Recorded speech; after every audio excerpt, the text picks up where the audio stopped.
सोलापूर शहरातून आता एक ब्रेकिंग बातमी समोर येत आहे। 2 लाख रुपयांची लाच मागितल्याच्या कारणावरून चोरेगावचे मंडल अधिकारी संदीप भीमराव लटके व नेहरू नगरचे तलाठी पवन कुमार मोहनराव चव्हाण या 2 जणांवर लाच मागणीचा गुन्हा जेलरोड पोलीस ठाण्यात दाखल झाला आहे। सोलापूरच्या अँटी करप्शन विभागाने या संदर्भात कारवाई केली आहे।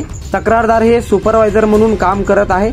त्यांच्या कंपनीच्या मालकीची नेहरू नगर येथे 86 आर खुली जागा आहे। महसूल प्रशासनात झालेल्या संगणकीयकरणामुळे सदर जागेचा बंद झालेला सातबारा उतारा पुन्हा चालू करण्याच्या अनुषंगाने उत्तर तहसील कार्यालय येथे रिपोर्ट पाठवण्यासाठी मंडल अधिकारी सोरेगाव येथील संदीप लटके व तलाठी पवन कुमार चव्हाण यांनी तक्रारदार यांच्याकडे 6 लाख रुपये लाचेची मागणी केली। तडजोडी अंती 4 लाख रुपये लाच रक्कम स्वीकारण्याची संमती दिली। त्यापैकी पहिला हप्ता 2 लाख रुपये स्वीकारण्यास संमती दिल्यावरून सोलापूरच्या जेलरोड पोलीस ठाण्यात मंडल अधिकारी व तलाठी यांच्यावर लाच मागणीचा गुन्हा दाखल झाला आहे। या कारवाईने महसूल प्रशासनात खळबळ उडाली आहे। सदरची कारवाई सोलापूरच्या अँटी करप्शन विभागाचे पोलीस उपअधीक्षक गणेश कुमार यांच्या मार्गदर्शनाखाली पोलीस निरीक्षक उमाकांत महाडिक, पोलीस अंमलदार शिरीष कुमार सोनवणे, अतुल गाडगे, सलीम मुल्ला, स्वामीराव जाधव आदींच्या पथकाने केली आहे।